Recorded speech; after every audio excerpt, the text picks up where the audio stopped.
On cue, my stomach cramps and I rush into the bathroom, grip the cold porcelain and lose a late lunch. Moose whimpers, then rests his blocky head on my shoulder.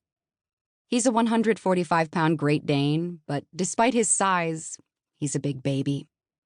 I'm good. Promise. A kiss between Moose's eyes, swish of mouthwash, then I return to the mirror, sweep my dark brown hair into a glossy chignon. On goes a light coat of foundation, blush, eyeshadow, dark gray liner, false lashes, and red lipstick. One final look confirms everything is in place. I swivel my chair and rifle through last-minute reminders. When the phone rings, there's no need to check caller ID. My agent always calls before a show. Hey, Lucas. Lucas crows. We have a deal. The news shoves me back in the chair. Sylvie, why aren't you jumping up and down and screaming? We've been working toward this for years. Are you jumping up and down? I might have shot a fist in the air when Jackson phoned to say we had the green light. Syl, it's a guaranteed 10 episodes, more money than we'd hoped for, bonuses, and if we get the numbers, which I'm sure you will, we can push E for a 2-year run. This is huge. I don't know if I do. That's why we make a great team.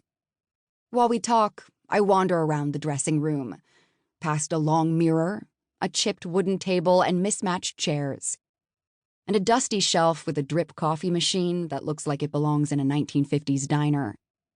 My rider, a set of requests fulfilled by each venue, is pretty basic. I ask for a well-lit mirror, a private bathroom, a few bottles of water, and lots of coffee. But don't demand anything fancy, like an espresso machine. Sylvie? Connections don't always happen. You know that.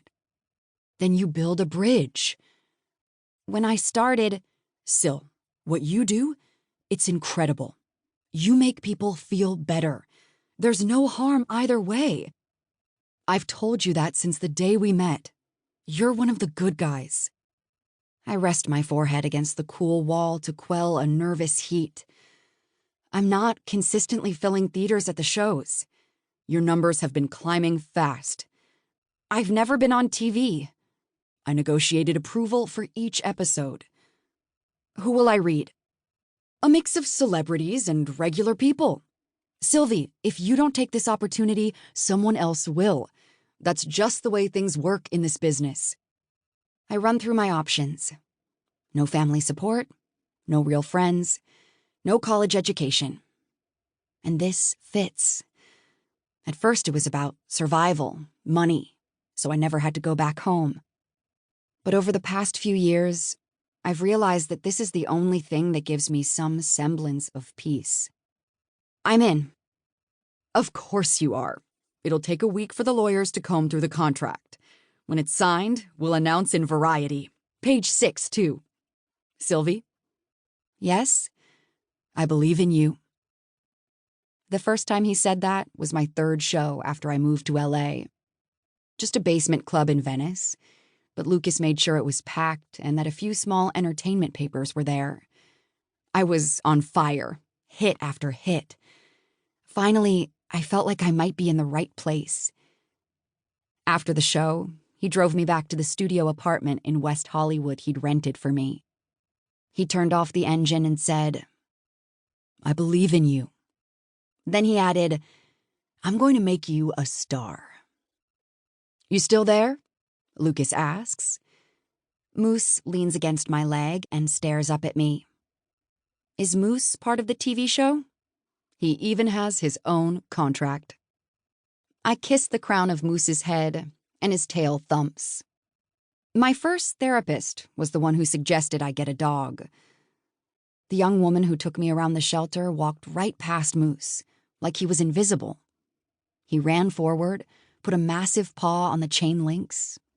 I pressed my hand to his pads, can still recall their warmth. We chose each other that day. I kept Moose, but let that therapist go. Lucas said I could hire a new therapist if needed. Even in the early days, he was aimed at the stars. Celebrities can be ruined by all kinds of past relationships and unethical practitioners. Lucas was determined to keep skeletons out of my closet. He also quickly understood that I didn't want to dissect a past that left me feeling like a disappointment.